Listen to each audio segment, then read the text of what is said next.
এটা ভাবতে অবাক লাগতেছে। কিরে কিরে কিরে কই যায় আই হাই ওই বান্দর কই নিয়ে আসছো তুমি? গাইস দেখো ঋতু এক লাফে জয়ের কাঁধে উঠে গেছে। এটা কিন্তু সবাই পারে ও না। শুধু কাঁধে না মাথায় উঠতে পারে। ভাই রে এরকম ভাই বিষয় না। শোনো কিন্তু তোর কি বলছে শুনছস বাদর বলছে তোরে। বাদর কি তুমি না বলতে পারলা? গাইস গ্রেট ওয়ালে হাঁটতে হাঁটতে আমাদের অবস্থা খারাপ, আমার কলিজা ফাইটা মুখ দিয়ে বের হয়ে যাবে এমন একটা অবস্থা হয়েছে। এত পরিমাণে হাঁটতাছি, তোমরা তো হাসলা কেন ভাই? জীবনে প্রথমবার শুনলাম কলিজা ভাইটা মুখ দিয়ে বের হয়ে যাবে। গাইস দেখো মানুষ হাঁটতে হাঁটতে কই চলে যায়, ওদেরকে জুম করে দেখাই। দেখো দেখো ভাইরে কি মানুষ নাকি এলিয়েন, কই উঠছে ভাইরে, কেমনে সম্ভব? আমরা এখন আছি গাইস এই জায়গায়, দেখো এদিক দিয়ে হাঁটতে হাঁটতে ওরা একবারে উপরে চলে যায়। কি রে তুই এখানে বসে আছিস কেন, যাবি না? কি আর যাম, কতক্ষণ তো যাইতেই আছি, রাস্তায় তো শেষ হয় তোর কি আমার মতো অবস্থা হইছে, কলিজা ভাইটা মুখ দিয়ে বের হয়ে গেছে? না ভাই, আমার কলজাটা ভাইতে গেলে এন্দি বেরিব, মুখ দিয়ে বেরিব না। চল বোন চলে যাই। কি হলো তোমার?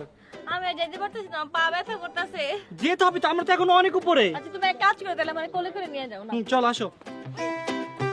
তো আগুনে